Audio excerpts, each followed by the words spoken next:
بھارت کے غیر قانونی زیر تسلط جموں کشمیر میں تحریک آزادی کشمیر کی ایک انتہائی توانا آواز بابائے حریت سعید علی گیلانی داعیے اجل کو لبیک کہہ گئے۔ حق و حریت کا استعارہ کہلائے جانے والے سعید علی گیلانی بدھ کی رات 8 بجے اپنے گھر واقع حیدرپورہ سری نگر میں 93 سال کی عمر میں وفات پا گئے۔ وہ گزشتہ 12 برسوں سے مسلسل اپنے گھر میں مقید تھے اور ضعیف و بیمار ہونے کے باوجود ان کی ہر قسم کی سرگرمی پر پابندی عائد تھی۔ مقبوضہ کشمیر کے شمالی قصبہ سوپور میں 1929 میں پیدا ہونے والے سعید علی گیلانی طالب علمی کے زمانے سے ہی بھارت سے وطن عزیز کی آزادی اور اسلامی نظام کے نفاذ کے لیے متحرک ہوئے اور پوری زندگی اس نصب العین پر کاربند رہتے ہوئے جدوجہد کرتے اور قربانیاں دیتے رہے، جس کی پاداش میں انہوں نے کم و بیش 20 برس کی قید و بند کی صحبتیں بھی برداشت کی۔ سعید علی گیلانی کے انتقال کی خبر سنتے ہی سری نگر اور کشمیر کے دیگر علاقوں میں لوگوں نے مساجد کے لاؤڈ سپیکروں کے ذریعے آزادی کے نعرے بلند کرنا شروع کر دیے۔ بھارتی قابضین نے فوری طور پر مرحوم لیڈر کے گھر کے باہر خاردار تاریں لگا کر راستے بند کرنے کے علاوہ پورے سری نگر اور سوپور میں بطور خاص بھاری تعداد میں فورسز کو پھیلا کر غیر اعلانیہ کرفیو نافذ کر دیا۔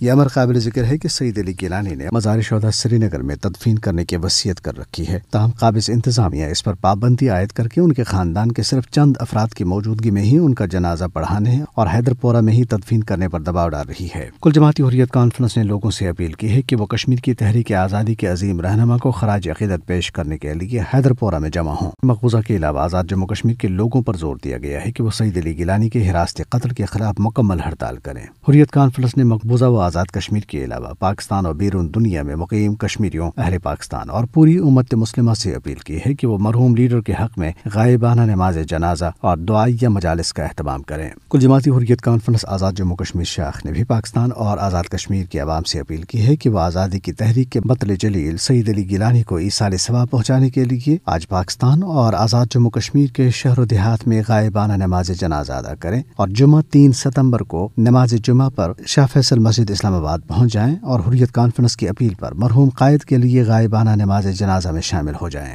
وزیر اعظم پاکستان عمران خان اور صدر عارف علوی نے سعید علی گیلانی کے انتقال پر دلی تعزیت کا اظہار کیا ہے۔ وزیر اعظم نے اپنے ٹویٹ میں کہا ہے کہ تحریک آزادی کشمیر کے ایک عظیم سرخیل سعید علی گیلانی کے انتقال کے بارے میں جان کر بہت دکھ ہوا، جنہوں نے اپنی ساری زندگی اپنے لوگوں اور ان کے حق خود ارادیت کے لیے جدوجہد کی۔ عمران خان نے کہا کہ انہیں قابض بھارتی ریاست کی جانب سے قید اور تشدد کا سامنا کرنا پڑا، لیکن وہ پرعزم رہے۔ وزیر اعظم نے کہا ہے کہ ہم تمام پاکستانی ان کی جرأت مندانہ جدوجہد کو سلام پیش کرتے ہیں اور ان کے الفاظ یاد کرتے ہیں کہ ہم پاکستانی ہیں، پاکستان ہمارا ہے۔ دریں اثنا وزیر اعظم نے سعید علی گیلانی کی وفات پر پاکستان کا جھنڈا سرنگوں کرنے اور سرکاری سطح پر یوم سوگ منانے کا بھی اعلان کیا ہے۔ دوسری جانب صدر پاکستان عارف علوی نے بھی سعید علی گیلانی کے انتقال پر دکھ اور افسوس کا اظہار کیا۔ صدر نے اپنے بیان میں کہا ہے کہ سعید علی گیلانی کی موت سے کشمیر ایک عظیم رہنما سے محروم ہو گیا۔ وزیر خارجہ شاہ محمود قریشی نے کہا کہ پاکستان تحریک آزادی کشمیر کے مشعل بردار سعید علی گیلانی کے انتقال پر سوگوار ہے۔